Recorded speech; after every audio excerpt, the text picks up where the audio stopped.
तो अवैध रूप से गर्भपात की दवाई देते हुए फर्जी डॉक्टर को पकड़ा गया। हालांकि गुप्त सूचना के आधार पर यह कार्रवाई हुई है, लेकिन जब पुलिस वहां पर पहुंची, डॉक्टर को देखा गया कि फर्जी तरीके से दवाई दी जा रही है, जिसके बाद भीड़ भाड़ का सहारा लेकर जो फर्जी डॉक्टर है वो मौके से फरार हो गया है। आज इस क्रांति क्लिनिक पर कोई गुप्त सूचना थी गुड़गांव की टीम के पास, और उस सूचना के तहत यहाँ पर कार्रवाई की गई और वाकई में वो सच्चाई मिली कि वो टैबलेट के माध्यम से गर्भपात करने की प्रक्रिया सुचारू रूप से चला रहा था। वो बाकायदा गोलियां दे रहा था और पैसे भी रिकवरी हो गए। 500 रुपये में उसने एमटीपी किट बेची थी गर्भपात करने के लिए, और उसका पूरा तौर तरीका भी बताया काट के कि ये एक गोली लेनी है, फिर 2 गोली लेनी है, फिर 2 गोली लेनी है। तो उस ढंग से एक डिकॉय ऑपरेशन था इसमें गवर्नमेंट की तरफ से, और इसमें पूरी तरह वो बंदा भीड़ का और इसका मौके से फायदा उठाकर वो छुड़ा के भाग गया।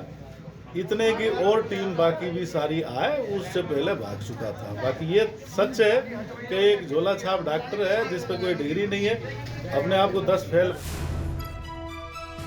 और दीपक गौतम हमारे संवाददाता तमाम जानकारी के साथ फोन लाइन पे जुड़ चुके हैं। दीपक, देखिए फरीदाबाद से जो खबर सामने आई है हैरान कर रही है कि अवैध रूप से गर्भपात की दवाई दी जा रही थी, फर्जी डॉक्टर पकड़ा गया है। क्या कुछ इसे लेकर जानकारी, कब से ये अवैध रूप से काम चल रहा था अस्पताल में?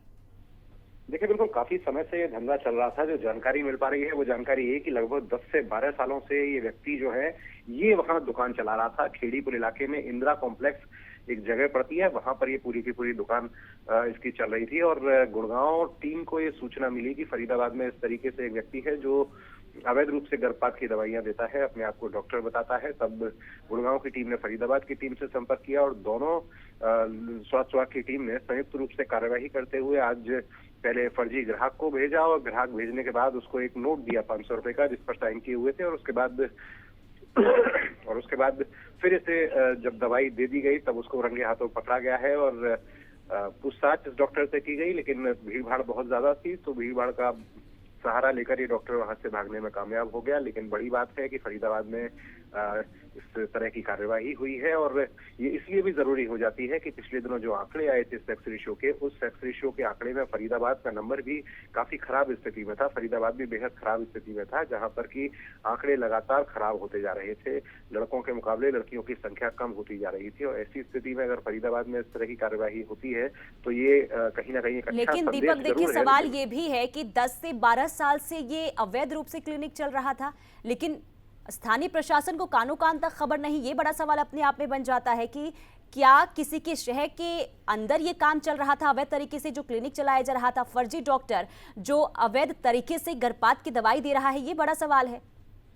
देखिए, बिल्कुल मैं वहीं आ रहा था कि दरअसल कार्यवाही की गई है, ये बहुत अच्छी बात है, लेकिन सबसे बड़ा सवाल यही है कि इतने लंबे पीरियड से एक डॉक्टर बैठा हुआ है, फर्जी डॉक्टर बैठा हुआ है, 10वीं पास ये अपने आप को बताता है, और 10वीं पास अगर व्यक्ति वहां बैठकर दवाइयां दे रहा है, पूरी तरह से एक डिस्पेंसरी चला रहा है और इतने लंबे पीरियड से चला रहा है, तो स्वास्थ्य विभाग को इसकी सूचना आखिर क्यों नहीं मिली? क्यों स्वास्थ्य विभाग के सोर्सेज ने इसकी जानकारी नहीं दी?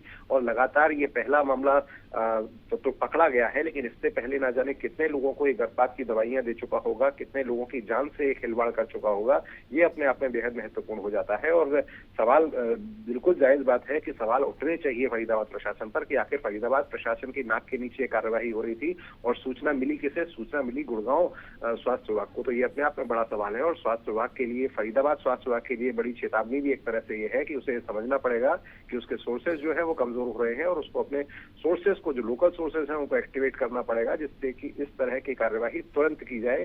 किसी दूसरी टीम के बताने पर अगर कार्यवाही होती है तो ये उस डिस्ट्रिक्ट पर कहीं ना कहीं सवालिया निशान जरूर पैदा होते हैं। जी ठीक है दीपक, बहुत शुक्रिया तमाम जानकारी के लिए।